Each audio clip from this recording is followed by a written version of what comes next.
अब next question है हमारा, solve the problems given in example 1। तो एग्जाम्पल 1 में जो प्रॉब्लम्स गिवन है उसको प्राइम फैक्टराइजेशन मेथड से सोल्व करना है हमें।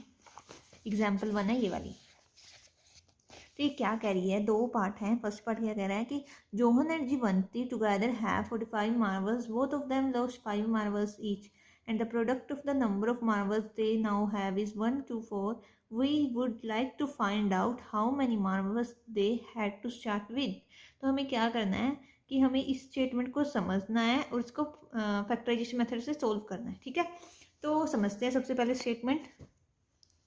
तो हमारा ये सेकंड पार्ट है, नेक्स्ट पेज पे कर लेते हैं।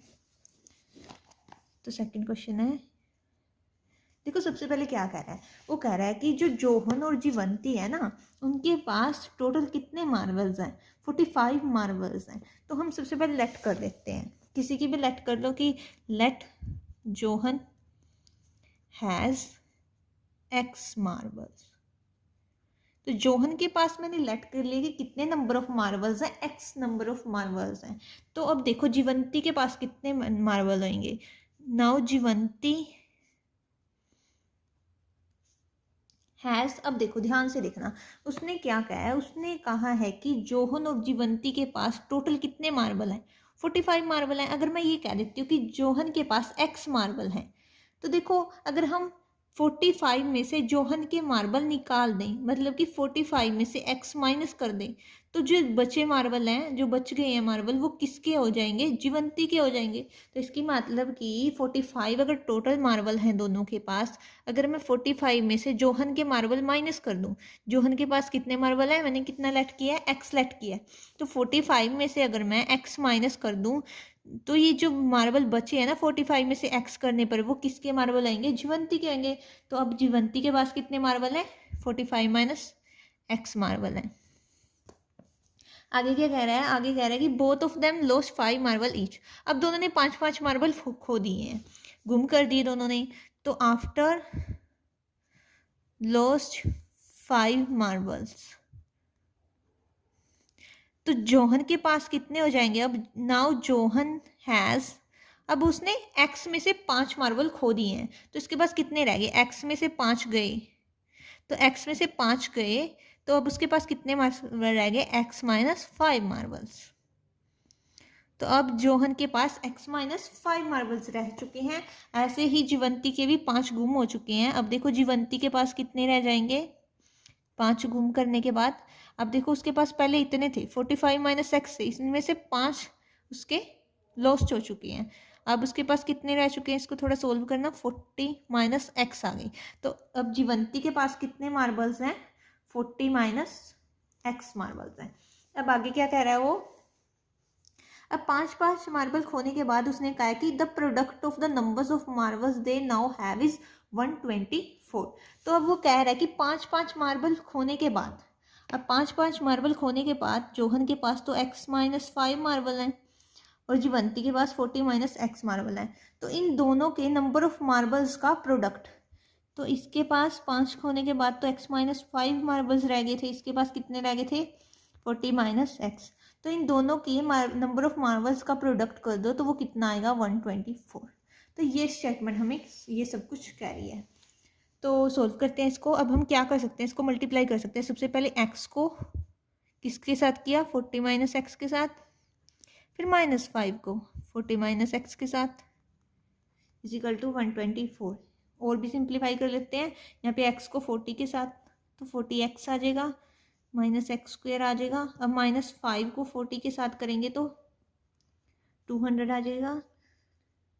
यहाँ पे माइनस 5 को माइनस एक्स के साथ करेंगे तो माइनस माइनस प्लस हो जाएगा और 5x आ जाएगा। अब इसको और सोल्व करेंगे तो क्या आ जाएगा, x वाली टर्म्स को सोल्व कर लो। यहाँ पे प्लस 40 है, x के आगे यहाँ पे प्लस 5 है, तो 40 प्लस 5 कितना हो जाएगा, 45। तो 45x minus 200 as it is.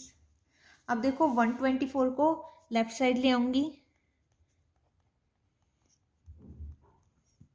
तो ये माइनस का हो जाएगा, तो ये हमारे पास आ जाएगा सोल्व करके ये 200 भी माइनस का है, 124 भी माइनस का है, तो माइनस माइनस प्लस और साइन भी तो माइनस का ही आएगा, तो ये 324 बन जाएगा।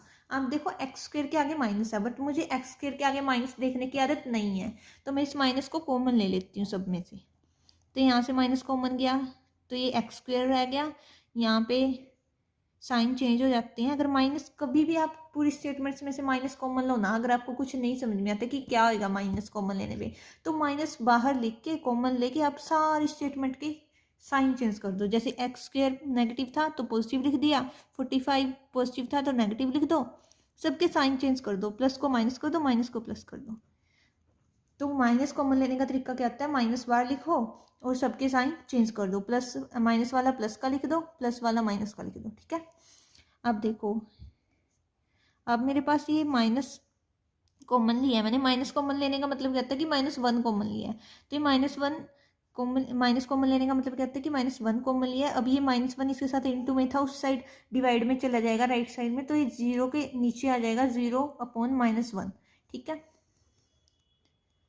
तो ये यहाँ पे इंटू में था तो 0/-1। अब देखो ये तो 0 ही होता है, 0 के नीचे कुछ भी डालो, तो ये बच गया मेरा। अब देखो इसको सोल्व करेंगे by factorisation method. Factorisation method क्या होता है, क्या कहता है कि सबसे पहले स्टैंडर्ड फॉर्म में लिखो, स्टैंडर्ड फॉर्म में हमें गिवन ही है, सबसे पहले एक्स स्क्वायर की टर्म है, फिर एक्स की, फिर कांस्टेंट टर्म। तो नेक्स्ट स्टेप हमारा क्या होता है कि एक्स स्क्वायर का कोफिशिएंट लो, एक्स स्क्वायर के आगे क्या है 1 ही है यहाँ पे, और कांस्टेंट लो, उनको कर दो मल्टीप्लाई, मल्टीप्लाई करके आया 324। अब इस 324 के दो ऐसे फैक्टर्स करो जिनको प्लस या माइनस करके क्या आंसर आए, प्लस इस 324 के दो ऐसे फैक्टर करो जिनको प्लस या माइनस करके -45 आए। प्लस या माइनस करके क्या आना चाहिए, एक्स का कोफिशिएंट, यहाँ पे एक्स का कोफिशिएंट क्या है -45।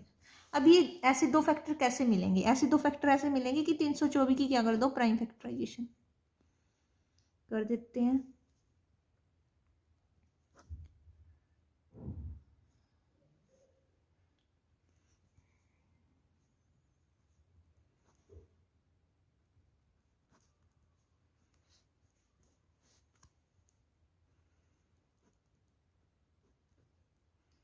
अब मैं इन सबको इकट्ठा कर लेती हूँ, ये हो जाएगा 2 दूनी 4, 4 3 12, 12 4 32 36, 36 ये हो जाएंगे, और इन दोनों को इकट्ठा ले लेती हूँ अगर, 3 3 जा 9, ये 9 हो जाएगा।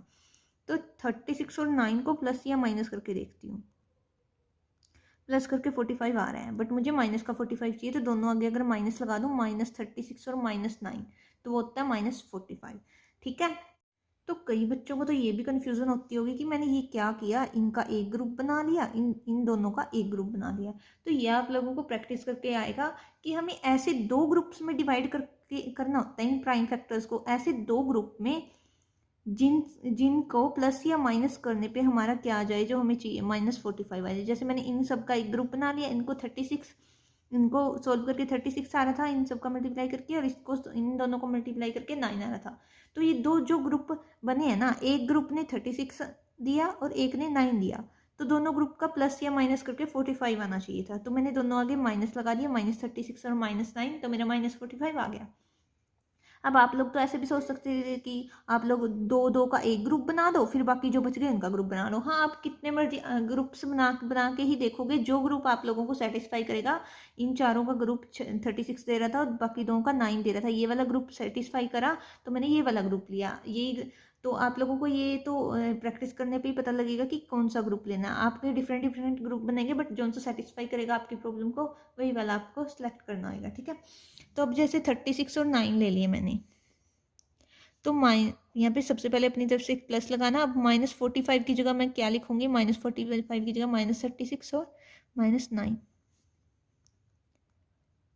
अब क्या करूंगी, अब x को इन दोनों से मल्टीप्लाई कर दूंगी नेक्स्ट स्टेप में, तो ये -30x, 36x, -9x + 324। अब इन दोनों में से कॉमन देखो क्या आ रहा है, x आ रहा है कॉमन, यहाँ पे x बच जाएगा, यहाँ पे माइनस, और 36 तो ऐसी ही है, बचा ही हुआ है, x गया बाहर, यहाँ पे -9 कॉमन आ रहा है, यहाँ पे x बच गया और यहाँ पे -36। अब देखो इन दोनों में से क्या कॉमन आ रहा है, यहाँ पे से आ रहा है x माइनस 36, पूरा का पूरा फैक्टर यहाँ पे भी है, ये यहाँ पे भी है, तो ये सेम है, दोनों में से बाहर गया, कॉमन आ गया इसलिए, तो यहाँ पे रह गया x और यहाँ पे -9।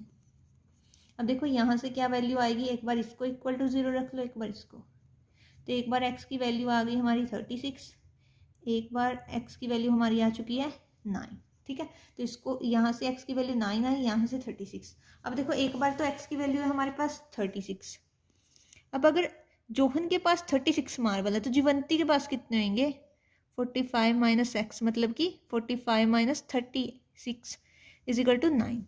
अब दूसरा आंसर क्या है, x इक्वल टू 9, मतलब कि अगर x 9 है तो मतलब जोहन के पास अगर 9 मार्बल्स हुए तो जीवंती के पास कितने हो जाएंगे, 45 minus 9, that is 45 minus 9 is 36, ठीक है। तो दो आंसर आए हैं। अब नेक्स्ट क्वेश्चन डिस्कस करते हैं।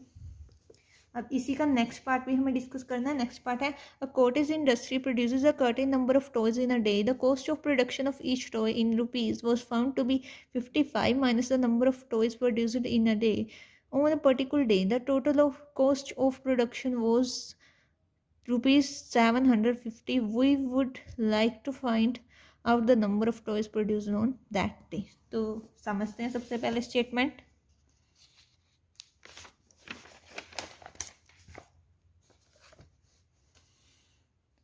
अब एक एक लाइन समझने की कोशिश करेंगे, क्वेश्चन में क्या गिवन है। वो कह रहा है कि a cottage industry produces a certain number of toys in a day. इसका मतलब कि कोई इंडस्ट्री है, वो खिलौने बनाने की इंडस्ट्री है। आगे कह रहा है कि the cost of production of each toy was found to B.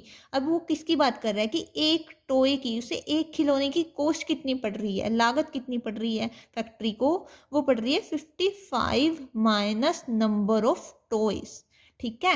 तो हम सबसे पहले क्या लेट करेंगे, सबसे पहले करेंगे नंबर ऑफ टॉयज लेट करेंगे।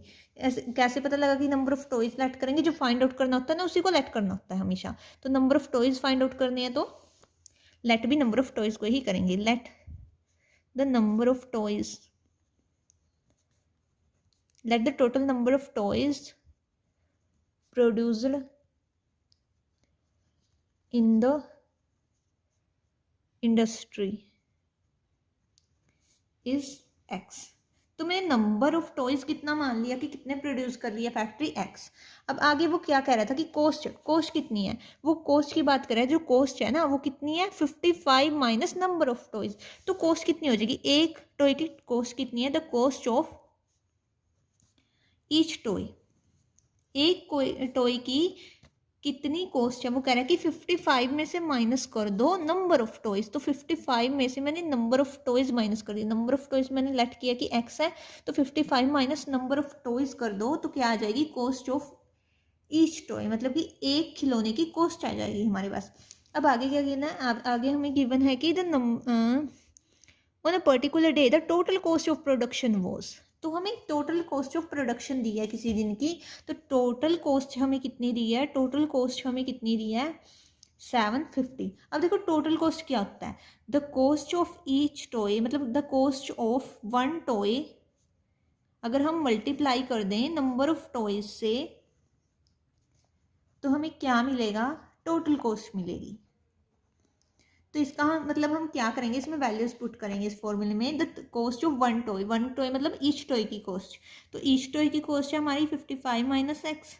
अगर उसको मल्टीप्लाई कर दें, एक खिलौने की लागत को मल्टीप्लाई कर दें कि हमने टोटल नंबर ऑफ टॉयज कितने प्रोड्यूस किए हैं, उससे नंबर ऑफ टॉयज कितने प्रोड्यूस किए हैं एक्स, तो एक खिलौने की लागत को अगर हम मल्टीप्लाई कर दें टोटल नंबर ऑफ टॉयज जितने हमने प्रोड्यूस किए हैं, तो हमें क्या मिलती है, टोटल कॉस्ट हमें कितनी पड़ी, तो वो कितनी पड़ी है 750। तो इस फॉर्मूले में मैंने वैल्यूज पुट कर दी जस्ट। अब देखो इसको सोल्व करो, तो वो ये बन जाएगा हमारे पास, मल्टीप्लाई कर दो इनको। अब लेफ्ट साइड ले आओ 750 को भी। आप देखो इसको स्टैंडर्ड फॉर्म में लिखो, एक्स स्क्वेयर आगे 55 एक्स बीच में और 750 पीछे। अब देखो एक्स स्क्वेयर को नेगेटिव देखने की मेरी आदत नहीं है, तो मैं इसको पॉजिटिव बनाऊंगी, तो -1 कॉमन लेना पड़ेगा। तो -1 या माइनस कॉमन लेना भी कह सकते हैं इसको, माइनस कॉमन लेना मतलब -1 कॉमन लेना। तो जब हम माइनस कॉमन लेते हैं तो क्या करते हैं, मैंने बताया आपको, सबके पीछे वालों के सबके साइन चेंज कर दो जिनमें से कॉमन लिया है। तो ये माइनस का था तो प्लस का हो गया, अगला प्लस का था तो माइनस का हो गया। अब ये माइनस का था तो प्लस का कर दिया मैंने, सबके साइन चेंज कर दिए। अब ये -1 यहाँ पे इसके साथ मल्टीप्लाई में है तो उस साइड राइट साइड डिवाइड में चला जाएगा। अब ये आ गया।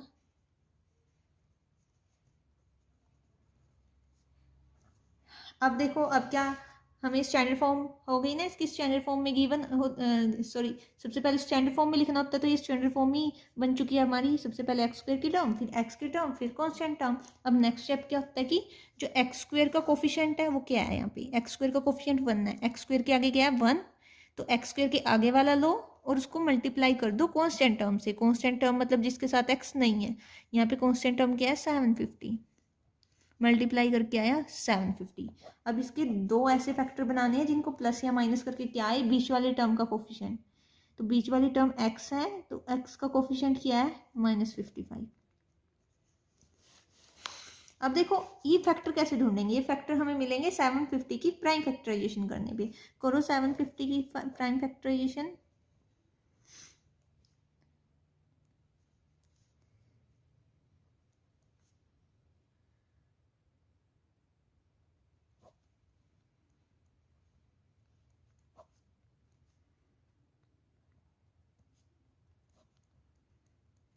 अब देखो क्या करूंगी मैं, अब मैं अगर मैं इन तीनों को इकट्ठा कर लूँ, ये तीनों कितने आ जाएंगे, 3 2 जा 6, 6 5 जा 30, और इन दोनों को इकट्ठा कर लूँ दैट इज 25। अब इन्होंने मेरे को दिया, इस ग्रुप ने मेरे को दिया 30, इसने दिया 25। अब दो फैक्टर आ चुके हैं मेरे पास 30 और 25। अब 30 और 25 को प्लस या माइनस करके -55 बनाना है। प्लस करके आ रहा है 55 बट मुझे माइनस का 55 चाहिए, तो मैं अगर इसको ऐसे लिख दूँ -30 -25, वो दे रहा है मेरे को -55। बस एक ही बात में इस स्टेप में प्रॉब्लम हो सकती है आप लोगों को कि मैंने ये ग्रुप कैसे ढूंढे। ये आप लोगों को अलग अलग ग्रुप बना के देखने पड़ेंगे कि कौन सा ग्रुप किसको किसके साथ लूँ कि कौन सा सेटिस्फाई कर जाए, हमें -55 दे दे। आप लोग ऐसे भी कर सकते हो कि 2 और 3 का एक ग्रुप बना लो, बाकी सबका एक ग्रुप बना लो। वो तो आप लोगों को अलग अलग ग्रुप बना के पता लगेंगे कौन सा ग्रुप आपकी, जैसे मैंने इन तीनों को इकट्ठा ले लिया और इनका अलग ग्रुप बना लिया, इन्होंने मेरे को दे दिया 30, इन्होंने दे दिया 25। तो 30 और 25 मेरी प्रॉब्लम को सोल्यूशन है, क्योंकि मैंने -30 और -25 करके देखा, -55 मिल गया। तो ये वाला ये दोनों ग्रुप मेरी प्रॉब्लम का सोल्यूशन दे चुके हैं मेरे को, मैंने इन दोनों के बना लिए। आपको अलग अलग स्टेप मतलब अलग अलग ग्रुप बना के देखने पड़ेंगे, जो सा सेटिस्फाई कर गया आपकी प्रॉब्लम को वो ले लेने हैं। तो मैंने यहाँ पे अब -55 की जगह क्या लिखूंगी, -30 और -25 लिख दूंगी। तो लिखो -55 की जगह -30 -25। अब नेक्स्ट वही x को मल्टीप्लाई कर देंगे दोनों से, तो -30x -25x। अब देखो इन दोनों में से कॉमन निकालो, x कॉमन है आएगा, यहाँ पे 2x थे 1x रह गया, यहाँ पे 1x तो बाहर ही चला गया, 30 ऐसे ही पड़ा है यहीं पे। अब देखो इसमें से -25 कॉमन आएगा, -25 कॉमन गया, यहाँ पे रह गया x। अब यहाँ पे प्लस, इनमें प्लस में से माइनस कैसे कॉमन ले सकती हूँ मैं, यहाँ पे प्लस की जगह मैं 2 माइनस लिख सकती हूँ ना, 2 प्लस की जगह क्या होता है 2 माइनस लिख सकती हूँ। अब उन दोनों माइनस में से एक माइनस कॉमन चला गया तो एक रह गया। अब देखो 750 में से 25 बाहर गया तो कितना आ जाएगा 30। अब इन दोनों में से कॉमन लो, x -30 दोनों में है, सेम है ना। अब यहाँ पे रह गया x और यहाँ पे रह गया -25। x = 30 आ जाएगा, अगर इसको इक्वल टू 0 रखोगे, इसको इक्वल टू 0 रखोगे तो x = 25। अब देखो क्या आया, x एक बार 30 आया, तो मतलब एक बार तो हमारा x 30 आया, इसका मतलब क्या हुआ कि अगर नंबर ऑफ टॉयज प्रोड्यूस किए गए हैं 30, तो एक की कॉस्ट कितनी पड़ेगी, दैट इज 55 माइनस x था, तो 55 माइनस x की वैल्यू 30 है, तो वो कितना हो जाएगा 25।